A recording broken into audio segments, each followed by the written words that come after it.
E será que vale a pena ter Slamdunk na sua coleção?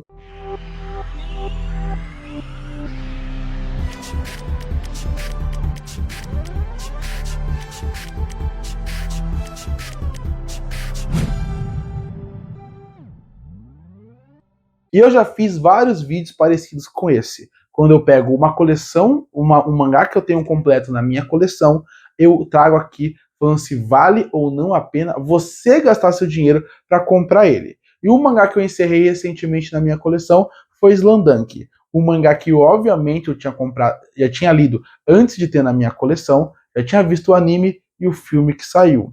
Slamdunk é uma obra que eu gosto muito. Mas apesar de tudo, será que vale a pena ainda ir atrás da coleção que você colocou nela? É isso que eu vou falar no vídeo de hoje. Caso você não conheça Slamdunk, Slamdunk se concentra em Hanamichi Sakuragi, um delinquente com cabelo ruivo que entra para o time de basquete da escola secundária Shohoku apenas para impressionar a garota que ele ama, a Haruko. Ele não tem experiência no esporte, mas descobre uma paixão pelo jogo e uma grande aptidão atlética, levando-o a se tornar um grande jogador de destaque. Bom, eu acredito que antes de falar se vale ou não a pena ter na sua coleção, colocando os pontos positivos e os pontos negativos, a primeira coisa que eu tenho que fazer é falar o que é Slamdunk, caso você tenha caído aqui de paraquedas.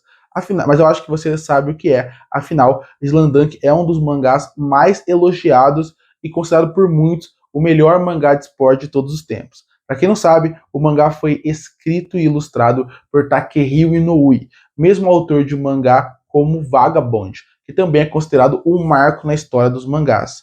A arte dele é impecável e a forma como ele escreve a história é maravilhosa, tanto de Vagabond como de Slamdunk. Bom, o que faz Slamdunk ser uma obra tão boa? Porque afinal ela é uma obra de esporte.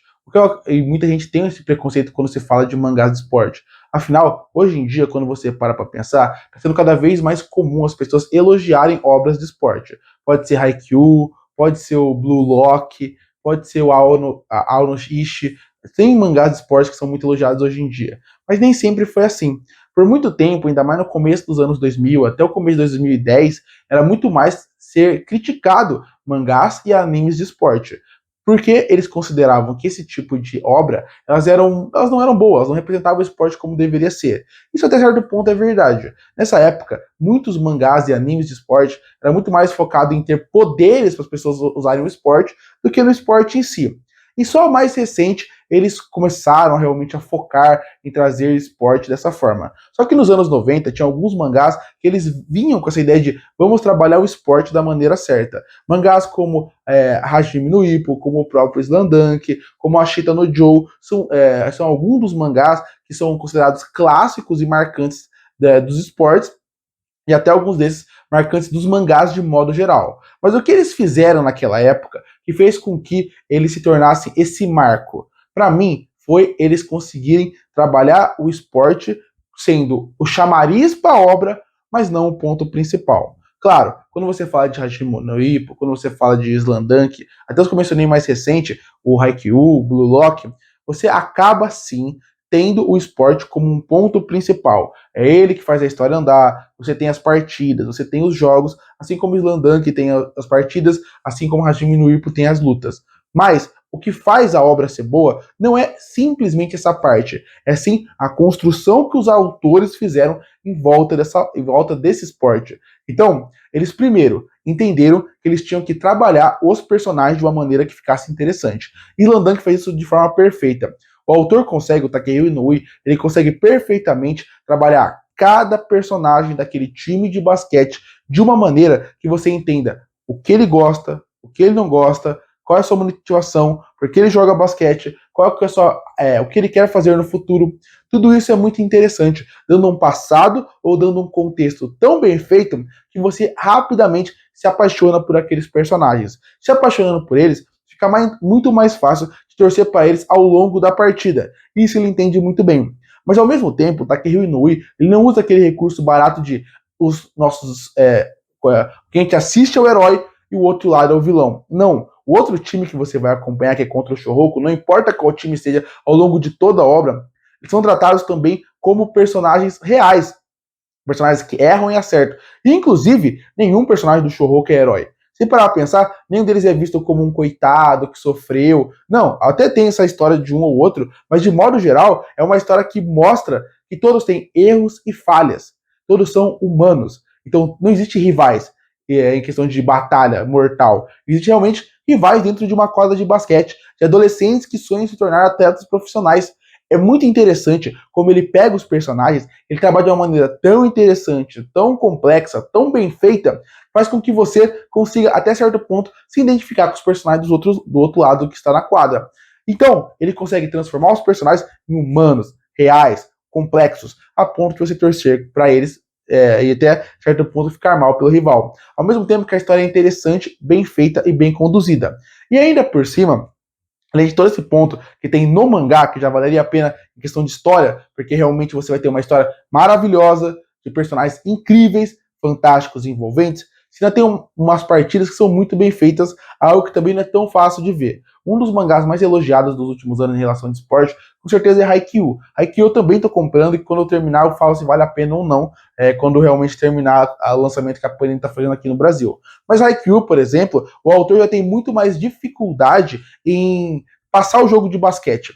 Porque ele quer que toda hora alguém explique o que está acontecendo. Então isso também acaba truncando um pouco o jogo. O Takeru Inoue não faz isso. O que ele faz é, ele te dá uma noção básica do que é o basquete, ele faz com que você entenda o jogo sem ficar expositivo ao longo de toda a partida. A partida tem diálogos e tem comentários de um outro falando, nossa, um personagem fez isso ou aquilo, mas não o tempo inteiro. A forma como ele consegue escrever, a forma como ele é fluido, a forma como a sua arte é linda, faz com que o mangá se torne um mangá muito bom de se assistir de ler de esporte. Ele é muito fluido, pode dizer que você entende cada jogada, cada movimento, e aí ajuda tanto a parte artística do enquadramento que ele faz, parecer um enquadramento dinâmico, que ajuda facilmente a você, como público, entender o que está acontecendo, misturado com mais um fator, que é a arte. A arte dele é tão bela, tão bem feita, tão incrível, que você, como espectador, como leitor, consegue facilmente entender o que está acontecendo. Então, Slamdunk, em questão de obra em si, com certeza vale na sua coleção. Porque é em questão de história, porque eu vou chegar na parte do preço, chegar na parte de como ficou a publicação aqui no Brasil. Mas quando você pensa em história, em obra, ela vale a pena, porque os personagens são fantásticos, a questão de esporte é maravilhosa, é viciante, você não quer que nenhuma partida acabe, você quer ler a próxima página, você quer saber como vai terminar. Ele ainda consegue trazer boas surpresas, bons personagens secundários que não fazem parte do time, uma ótima arte e uma ótima escrita. Então, em questão de obra, Slamdunk com certeza vale a pena, por tudo que envolve ela ter na sua coleção. Mas a pergunta é, e o preço? E a venda? Isso ainda vale a pena? E bom, aí a gente chega na parte da coleção em si, que não está aqui no cenário, mas eu estou deixando durante todo o vídeo mostrar vídeos que eu fiz sobre a minha coleção, mostrando os volumes, tanto a parte da lombada, da capa, da sobrecapa e algumas páginas de dentro do mangá para você entender como foi feito. Bom, o mangá aqui no Brasil foi publicado pela Panini. Ele foi completo em 24 volumes. A edição original tem 31. Essa versão já é um pouquinho maior em relação a tamanho. Em questão de coleção em si, eu posso dizer que as capas são muito bonitas, as capas e as contracapas são muito bonitas e a lombada também. Isso é um detalhe que pra mim, que é colecionador, eu gosto muito quando tá na minha estante ou quando eu deixo em outras partes da casa, porque eu realmente não deixo tudo na estante, mas é tudo guardado como se fosse de colecionador mesmo. Um dia eu mostro minha coleção num vídeo, uma coleção completa aqui num vídeo. Mas por que eu acho muito bonita a capa e também a lombada?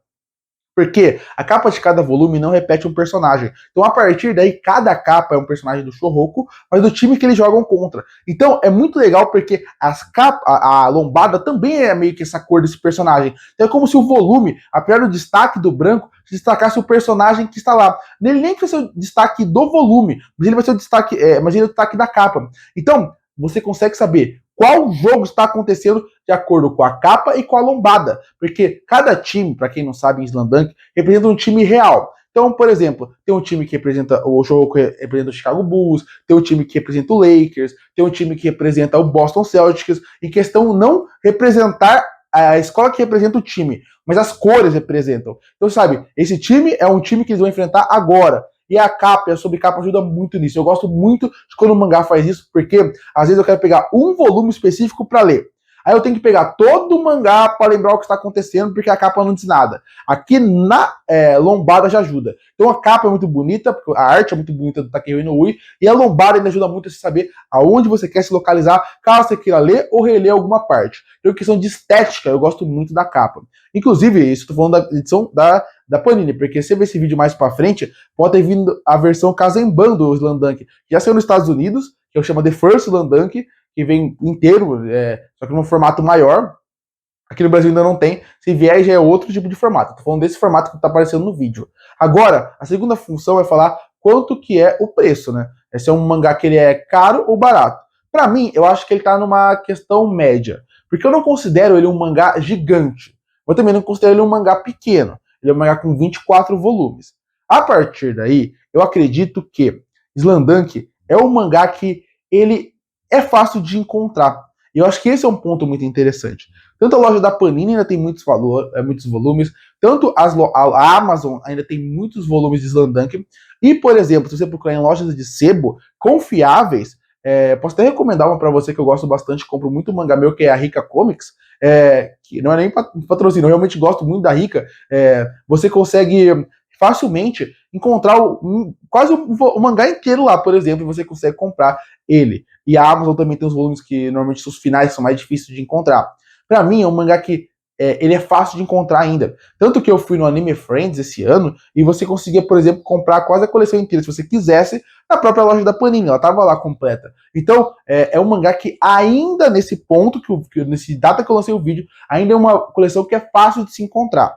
Então, se você tem vontade, já fica essa facilidade. Agora, o preço. O preço, ele vai variar muito dependendo aonde você comprar, porque realmente, quando o mangá começou a ser publicado, ele não era tão caro como ele foi ao longo do tempo. Mas o mangá já teve reimpressão. Então vai para algo mais atual. 31, 34 reais, dependendo aonde você encontrar. Para 24 volumes não é um preço tão barato, obviamente. Mas qual mangá é barato hoje em dia? Eu acho que para você ter na sua coleção um dos melhores mangás de esporte da história, para mim o melhor, porque eu não tive tanto contato ainda inteiro com Hajime no Ippo, que falam que é o melhor de todos os tempos. Mas fica entre um e outro. Ele é marcante, ele é bem feito, ele não é tão longo quanto muitos mangás, apesar de não ser curto. Você consegue ainda encontrar de forma fácil a coleção completa e dá pra você ir comprando aos poucos. Teve reimpressão e provavelmente vai ter mais reimpressões ao longo do tempo, porque é um mangá que faz muito sucesso. Então eu vejo todos esses motivos. A única dica que eu vou dar para fechar o vídeo é a dica que eu sempre dou em todo vídeo de coleção de mangá. Não compre um mangá no escuro. Leia primeiro o mangá, ou leia metade, ou leia pelo menos 2 sagas, 2 arcos, para saber se você gosta ou não. Mangás são caros, então não faça o que nem eu fazia quando eu era adolescente. Eu tenho muito mangá que eu não acabei a coleção, e que eu pretendo acabar, porque eu ia no ímpeto de comprar, comprava mangás e depois eu largava, porque eu não gostava tanto. Leia o mangá, ou veja o anime, vê se você gosta antes, e depois gaste dinheiro, porque o mangá não é barato. Mas para mim, com certeza vale a pena. Pelo tamanho da coleção que não é grande, pelo histórico do mangá, pelo preço que também é acessível ainda hoje em dia, eu ainda acho que vale muito a pena comprar Slam-Dunk e ter ele na sua coleção. Afinal, você vai ter um mangá escrito por um gênio de um dos melhores, se não o melhor mangá de esporte de todos os tempos. Curte, fortalecer o canal, se inscreve para não perder os próximos vídeos. E aí, você tem Slam-Dunk na sua coleção? Se tem vontade de ter, comenta aqui embaixo. E eu volto no próximo vídeo.